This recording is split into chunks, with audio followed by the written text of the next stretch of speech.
Bismillahirrahmanirrahim. Assalamualaikum warahmatullahi wabarakatuh.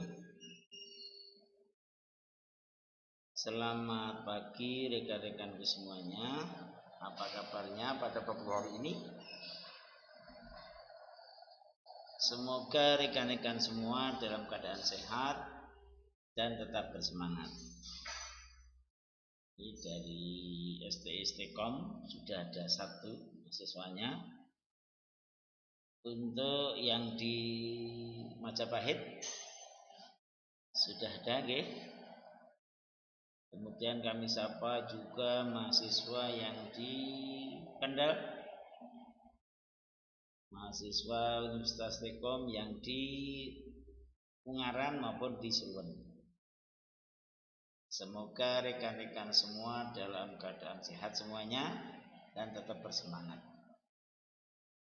Juga tidak lupa kami sapa rekan Bapak Ibu dosen pendamping, apa kabarnya pada pagi hari ini? Semoga Bapak Ibu semua dalam keadaan sehat dan juga tetap bersemangat. Alhamdulillah Pak Jailani juga dalam keadaan sehat, sehingga kita dapat bertemu melakukan perkuliahan daring kuliah hybrid untuk mata kuliah ekonomi internasional. Baik rekan-rekan mahasiswa semuanya, pada kesempatan kali ini kita mengambil materi pokok bahasan tentang Foreign Direct Investment (FDI) atau investasi langsung antar negara. Seperti apa nanti pembahasan kita bahas bersama-sama. Seperti biasa, sebelum kami memulai perkuliahan untuk mata kuliah ekonomi internasional, kita mengambil materi pokok bab tentang bahasan tentang Foreign Direct Investment. Kami sampaikan terkait dengan tujuan pembelajaran dari materi bab ini. Adapun tujuan pembelajarannya adalah yang pertama, setelah mempelajari bab ini diharapkan mahasiswa mampu mengerti arti dari investasi langsung di luar negeri, Foreign Direct Investment.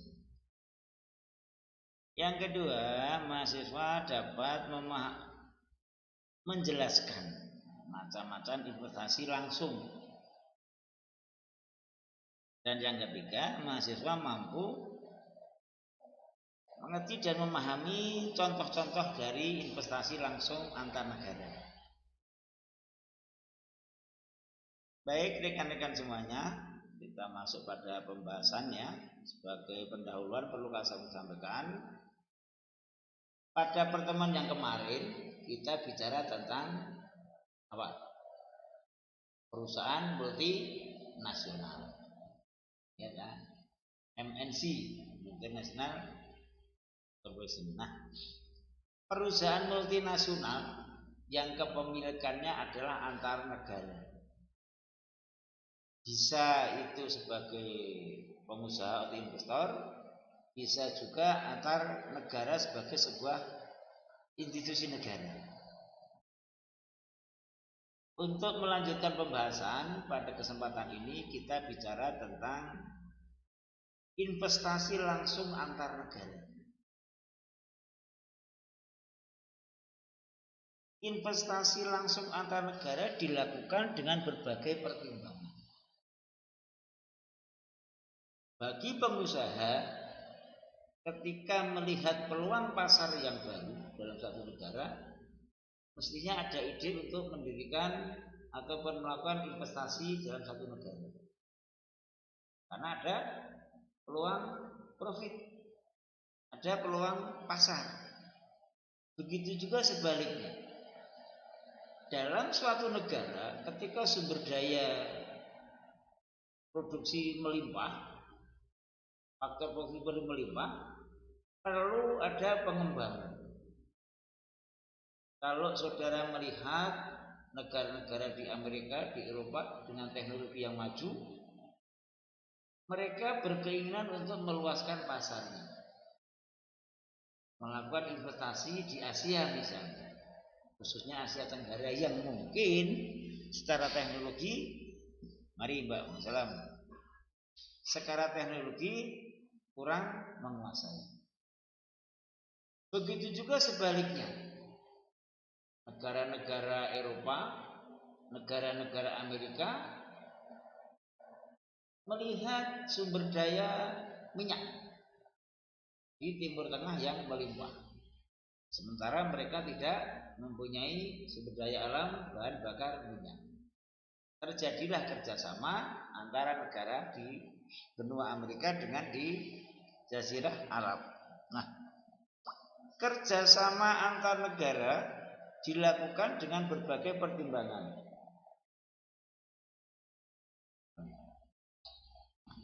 Ada banyak pertimbangan dalam melakukan kerjasama investasi langsung antar negara. Kalau saudara melihat saat ini terjadi perang di Palestina dengan Israel, itu akan mempengaruhi perdagangan internasional. Israel itu negaranya nggak gede, tapi ternyata Israel itu punya posisi strategis. Di situ juga akan mempengaruhi dalam perdagangan ataupun kerjasama ekonomi internasional. Kalau saudara melihat Amerika itu kan sebetulnya Israel Tulen, tetapi dengan melihat perkembangan perang yang tidak berakhir, Amerika sekarang kan setengah-setengah. Untuk dukung Israel ini beberapa teman-teman begitu ya. Karena Amerika berpikir jangka panjang. Kegiatan ekonomi yang dimotivasi oleh di negara Arab yang menjadi musuh Israel, itu masuk juga Indonesia, punya prospek perkembangan ekonomi masa depan. Dan kalau perang tidak berakhir, namanya Hamas itu punya jihad, ada takut kan? Tapi Israel kan jihad dengan teknologi yang tinggi, ketika kemudian dihabisi oleh Hamas kan jihad. Nah, saya tidak mengatakan para perangnya, tapi kaitannya dengan origin direct investment. Kalau perang di Palestina tidak akan berakhir, Hamas juga berani terus-terusan dibantu oleh kekuatan-kekuatan di sekelilingnya dalam kegiatan ekonomi jangka panjang yang menguntungkan Amerika. Kalau negara Islam memboikot produk Israel, hakikatnya kan memboikot produk Amerika kan gitu ya. Nah, disinilah pentingnya ketika melakukan kerjasama ekonomi antar negara. Ada beberapa negara mempunyai keunggulan, ada beberapa negara mempunyai kekurangan. Itu semuanya akan melibatkan bagaimana investasi antara negara yang dalam ini investasi langsung. Secara singkat bisa dikatakan bahwa negara melakukan kerjasama ataupun investasi secara langsung dalam rangka untuk mengoptimalkan sumber daya yang ada. Kalau di Indonesia kira-kira sumber daya kita apa? Di Indonesia untuk melakukan kerjasama dengan negara yang lain, sumber daya yang tersedia apa? Apa kira-kira? Ayo yang di sebut apa kira-kira? Sumber daya yang ada di Indonesia apa? Murahnya tenaga kerja. Tenaga kerja kita relatif lebih murah dibandingkan dengan negara-negara yang lain.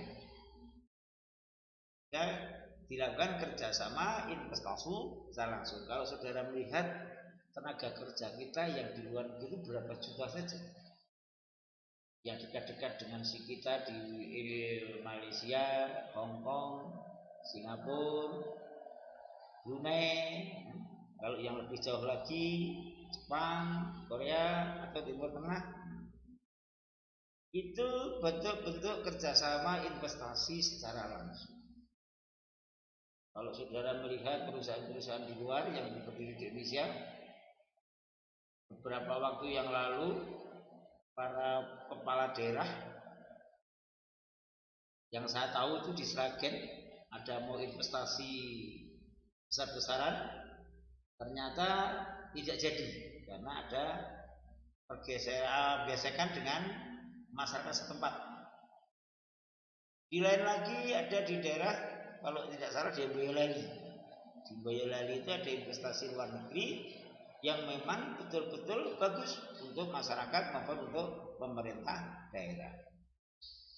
Itu terkait dengan introduction atau pendahuluan kita untuk berbicara tentang foreign direct investment. Intinya adalah bahwa kerjasama antar negara dalam hal ini investasi langsung dilakukan dengan berbagai pertimbangan. Ada pertimbangan ekonomi, ada pertimbangan pertahanan, ada pertimbangan politik, ada pertimbangan green ekonomi atau lingkungan hidup dan segala macam. Nanti pada pembicaraan bab-bab selanjutnya kita akan bicara tentang green economy dan sustainable economy. Begitu rekan-rekan terkait dengan pendahuluan untuk kita bicara tentang foreign direct investment. Apa toh sebetulnya foreign direct investment itu? Yang membedakan FDI dengan perusahaan multinasional apa kira-kira? Ini kita bahas lebih mendalam. Definisi dari foreign direct investment adalah suatu kerjasama ekonomi khususnya bidang investasi. Dari namanya kan investment. Antar negara satu dengan negara lain dan dilakukan secara langsung. Nah, namanya kerjasama antar negara itu kan sangat banyak macamnya. Kalau saudara melihat diawali dengan kunjungan antar pemimpin negara misalnya. Di situ terjadi kesepakatan. Ini yang jadi kacau ini Pak Jokowi buat IKN dengan harapan investor-investor dari luar negeri berdatangan untuk menanam atau menginvestasikan modalnya di IKN kan begitu kan. Nah, ternyata dari prediksinya gesek. Dengan prediksi sekian ternyata tidak sesuai dengan harapan yang ada. Sehingga ketua badan IKN-nya mundur. Salah satu pertimbangan. Nah, kembali kepada pembahasan. Karena kita bicara dengan investasi langsung, ada beberapa pertimbangan. Biasanya kalau investasi dilakukan secara langsung mengurangi birokrasi yang ada, hambatan-hambatan perizinan, hambatan-hambatan surat dan segala macam, tapi langsung ditanamkan investasi sehingga langsung bisa dinikmati. Kita membangun infrastruktur, bangunannya sudah menyerap tenaga kerja yang ada di kita. Belum nanti kalau perusahaan itu sudah beroperasi. Jadi foreign direct investment karena investasi langsung antara negara satu dengan negara yang lain biasanya relatif lebih cepat. Beda kalau kesepakatan dimulai dengan kunjungan antar pemimpin negara misalnya. Pak Jokowi ke luar negeri melakukan muhibah kunjungan kerja, negosiasi omong-omong terjadi MOU. Tapi belum tentu sampai Pak Jokowi habis jabatannya investasi itu sudah dilaksanakan. Karena berbagai pertimbangan. Tetapi kalau foreign direct investment ini bisa antar pengusaha satu dengan pengusaha yang lain. Dalam hal ini perorangan. Kemarin kita bicara yang namanya investasi antar negara bisa penduduk individu, bisa persatuan atau bisa negara. Kan dia kan kemarin kan kami bahas. Nah, investasi langsung ini juga terkait dengan 3 komponen tadi. Bisa juga karena mungkin melihat potensi yang ada dalam satu negara langsung terjadi investasi. Mestinya perlu dengan negosiasi terkait dengan lahan maupun sumber daya yang lainnya. Nah, kerjasama investasi ini dalam kegiatan ekonomi bertujuan untuk memberikan manfaat dan keuntungan bagi kedua belah pihak. Kalau keuntungan ekonomi dua belah pihak didapatkan secara maksimal, otomatis kegiatan investasi tidak perlu mempertimbangkan hal-hal yang lain-lain, kan begitu kan? Beda dengan pemerintah atau negara, prosedur, SOP, aturan dan segala macam. Tetapi ketika investasi secara langsung, relatif birokrasinya relatif lebih sederhana, lebih banyak pertimbangan ekonomi. Karena apa? Kuncinya menguntungkan dua belah pihak. Kalau dua belah pihak untung, dua belah menemukan manfaat yang positif, oke, yang jalankan. Nah, karena investasi menguntungkan kedua belah pihak, sehingga birokrasi yang tidak perlu itu bisa dihilangkan atau dikurangi. Orientasinya adalah orientasi kepentingan ekonomi. Orientasinya adalah orientasi manfaat ekonomi. Sehingga birokrasi di luar ekonomi bisa ditingkatkan.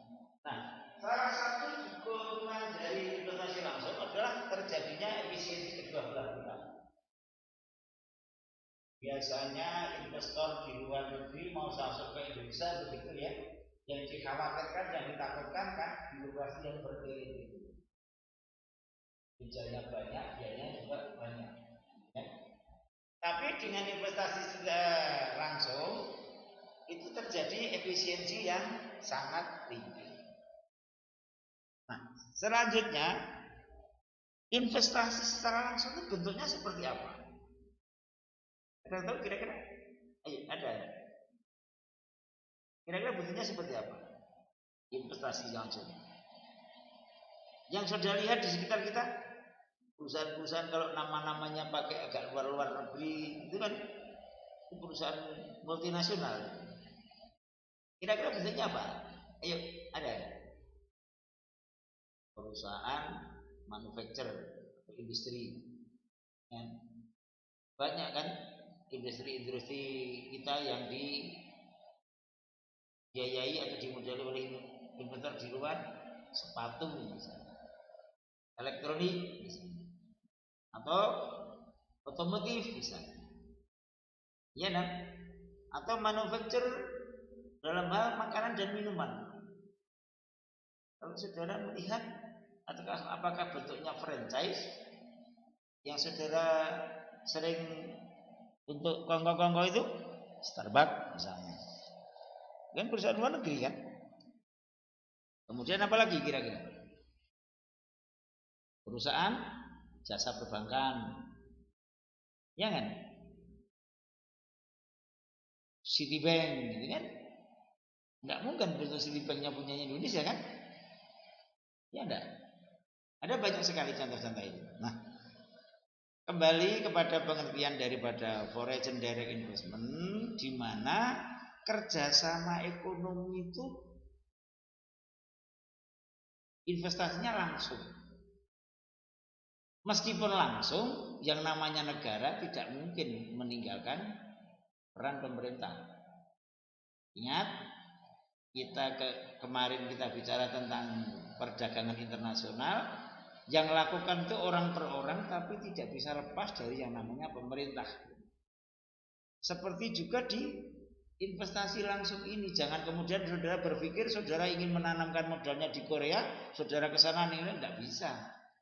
Kenapa? Masing-masing negara punya aturan otoritas masing-masing, kan begitu kan?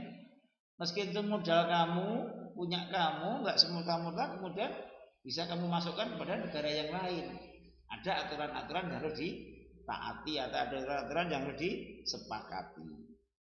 Itu bedanya dengan investasi dalam satu negara. Itu rekan-rekanku terkait dengan definisi foreign direct investment atau investasi secara langsung antar negara.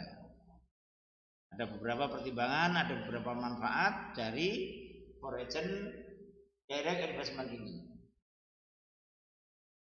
Beda dengan perusahaan multinasional yang kita bahas kemarin. Ada beda. Sebelum kami melanjutkan, ada pertanyaan, monggo. Kami waktu-waktu yang di Surwen atau yang di Majapahit, silakan kalau ada yang tanya.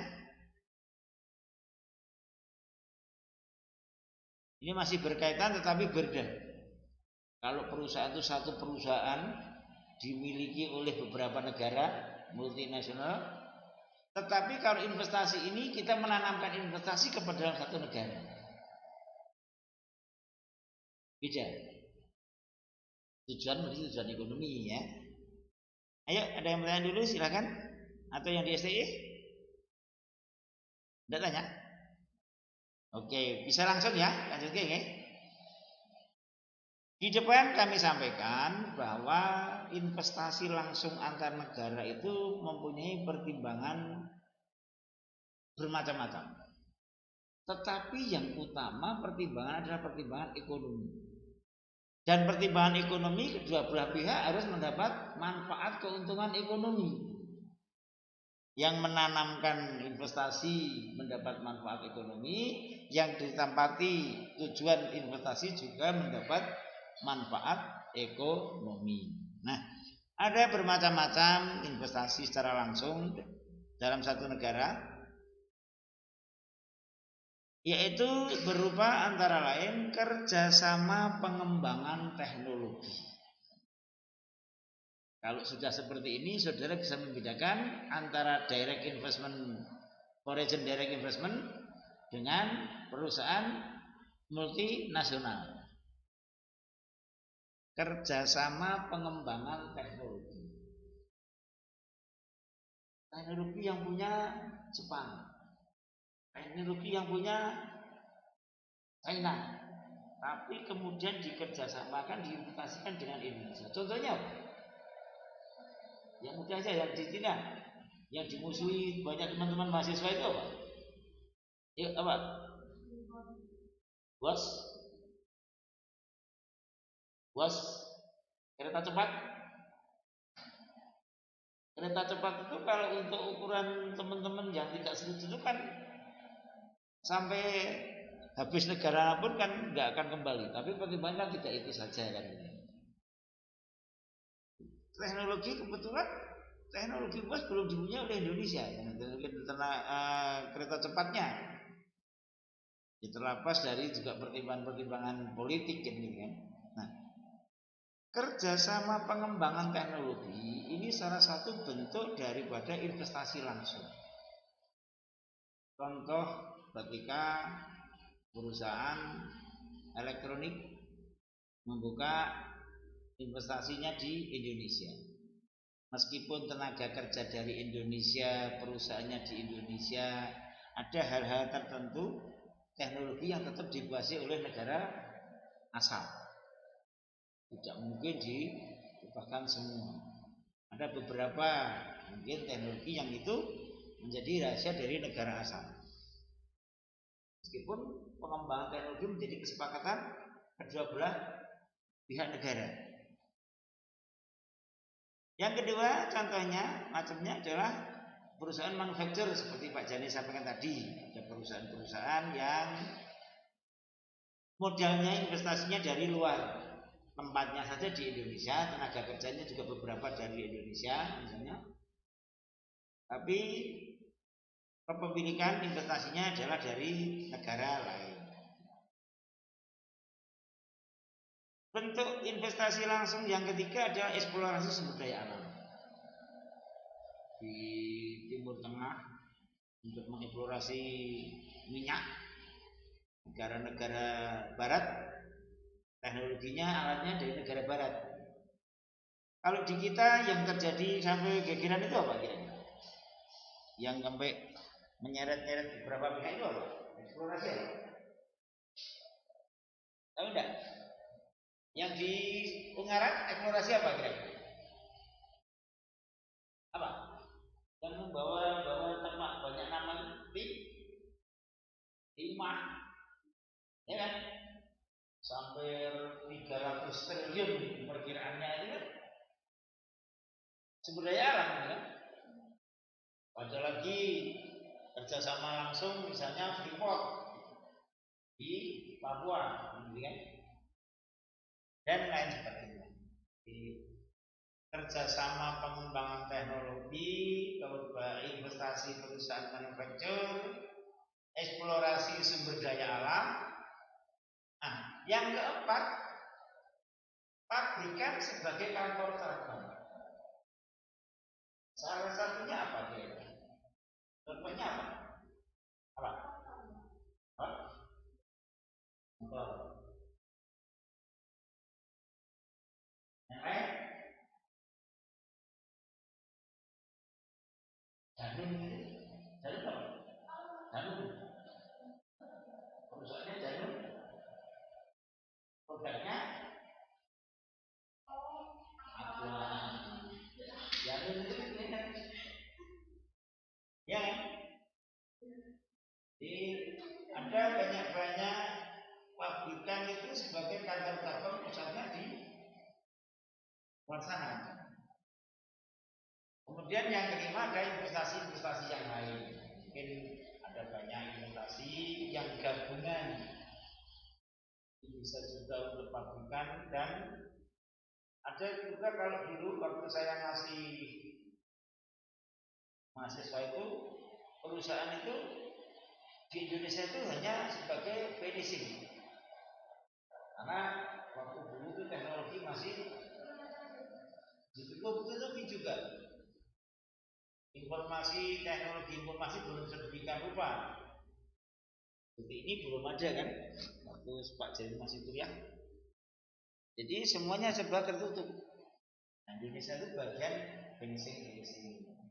Atau kalau kita memproduksi keluar, misalnya mebel di sini setengah jadi, kemudian di finishingnya di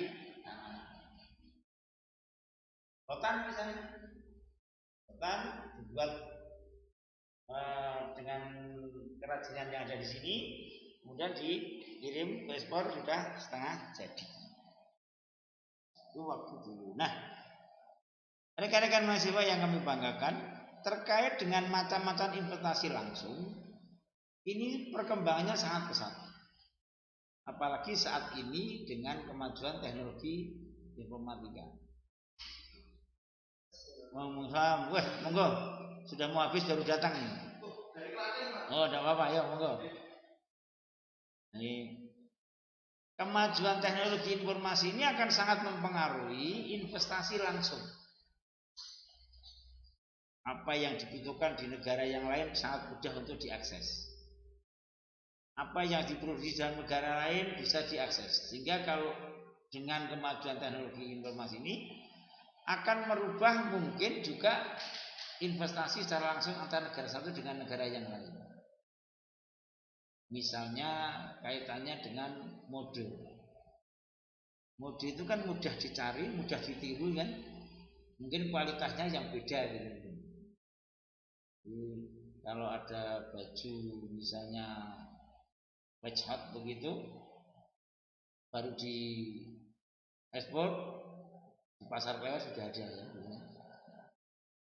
Di modelnya seperti itu. Jadi investasi langsung sangat beraneka macam, termasuk dengan kemajuan teknologi informatika. Sampai di sini sebelum kami lanjutkan, ada pertanyaan, silakan monggo.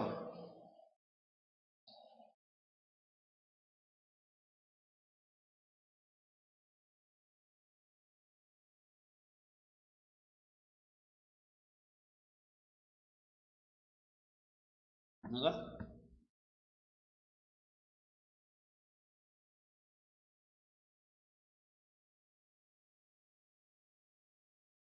Tidak ada? Dilanjut nggih? Nah, sebagai penutup mau kami sampaikan bahwa investasi langsung itu akan memberikan manfaat bagi negara asal sebagai investor maupun negara tujuan. Kira-kira dari negara asal apa manfaatnya? Apa kira-kira? Ya, lainnya kapasitas produksi lagi, kapasitas produksi lagi, lainnya semua perusahaan itu memberikan untuk ingin mengembangkan seluas-luasnya. Direct investment ini investor akan mempunyai manfaat terkait dengan pengembangan usahanya. Kalau saudara melihat perusahaan elektronik dan hari ini memproduksi yang berbeda HP, banyaknya berapa dia? Indonesia itu punya pasar yang ketika penduduknya 280 juta. Taruhlah separuhnya saja yang mati. Padahal presiden kan. Kalau saudara melihat pemakaian ini di sawah, di pasar, dimanapun kan ada semuanya kan. Anda bisa bayangkan satu negara yang memproduksi HP saja dengan pasar Indonesia yang penduduknya 280 juta, kita estimasikan 200 juta ini. Nanti yang 80 juta orang berbalik itu sudah dua sekali kan. Anda bisa bayangkan 200 juta HP dalam satu negara Indonesia. Belum aksesorisnya. Belum kalau helm rusak. Belum pakai datanya. Ya enggak? Sebuah investasi di negara asal hanya ke Indonesia saja. Dan punya peluang yang begitu. Di Indonesia sebagai negara tujuan, investasi secara langsung memberikan manfaat bagi investor maupun negara. Di Indonesia sekarang dengan mudahnya kita berkomunikasi tentang dengan temannya, Pak Jelani mau mengatakan ujian atau jam kosong itu mudah sekali ya. Anda yang bekerja mau mencari bahan baku, mau mencari loker-loker dan lain sebagainya. Kemanfaatan dalam berkomunikasi dengan menggunakan ini di Indonesia akan menggerakkan roda ekonomi. Dengan mudahnya kita melakukan transaksi kan, dengan mudahnya kita membutuhkan satu barang. Sekarang bagi es teh aja pakai ini kan, ya kan? Wah es teh kan gitu kan, atau cimol kan gitu kan. Nah, dengan mudahnya begitu. Nah, artinya apa? Investasi langsung antara negara asal sebagai investor maupun negara tujuan mempunyai manfaat ekonomi yang sangat besar, mempunyai keuntungan ekonomi yang sangat nyata. Dengan demikian, investasi langsung atau foreign direct investment lebih menguntungkan, lebih simpel dibandingkan dengan kita melakukan kerjasama antara negara satu dengan negara yang lain. Tetapi tolong diingat bahwa investasi secara langsung tidak akan bisa lepas dari satu negara, tetapi relatif lebih simpel. Nah, kalau sudah saudara punya kesepakatan dengan negara lain untuk melakukan kerjasama investasi, negara tinggal fasilitasi. Ia akan mau juga negara sebagai fasilitator dalam kegiatan pengembangan ekonomi. Kemudian yang selanjutnya peningkatan kapasitas. Contoh Pak Jelani tadi dengan jumlah penduduk yang sedemikian besar, kalau misalnya diproduksi di Jepang hanya sekian puluh juta, karena pasar Indonesia ratusan juta, berarti kapasitas produksinya akan meningkat.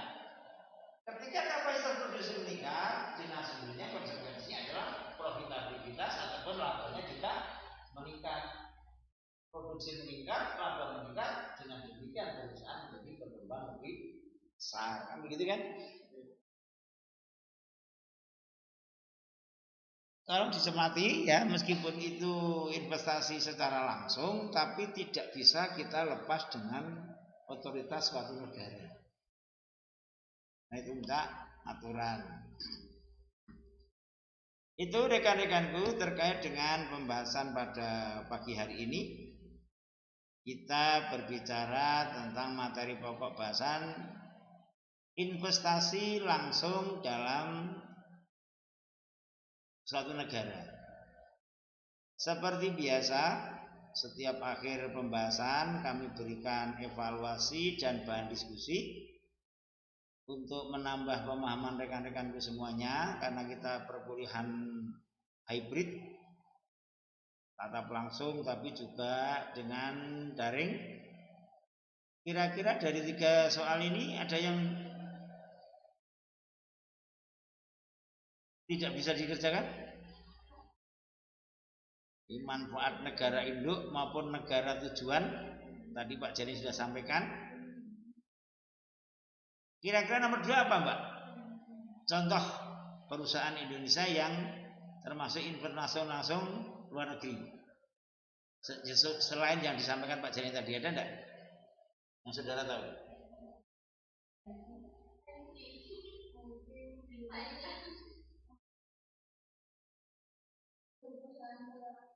Saudara kalau sering ke Jakarta, perusahaan tekstil itu kan banyak investasi dari luar, di Purwakarta ya. Purwakarta ke sana itu kan banyak investasi dari luar, tapi namanya lupa. Iya lagi, kira-kira apa? Apa kira-kira?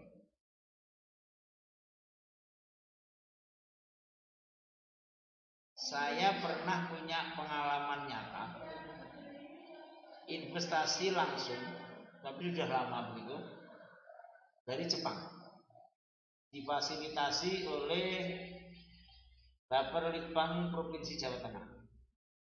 Investasinya adalah bayam Jepang. Bayam Jepang itu harganya tinggi, tetapi syaratnya harus tanahnya ketinggiannya tertentu. Waktu itu dibutuhkan 10 hektar, kita hanya dapat kurang lebih 4 hektar lebih sedikit di daerah kebun teh Kemuning. Tinggi betul, tanahnya paling tinggi betul. Kalau dinilai dari segi profitability tadi, jadi petaninya, saya betul-betul itu nyata ya, uangnya diberikan saya, kemudian diberikan untuk nyewa tanahnya itu. Sayangnya petaninya ini tidak konsisten pada aturan SOP penanaman tanamannya. Harusnya pupuknya organik sekian, tapi nggak konsisten. Akhirnya tahun kedua turun, tahun ketiga turun, akhirnya selesai. Itu investasi langsung dari Jepang, difasilitasi oleh Bapak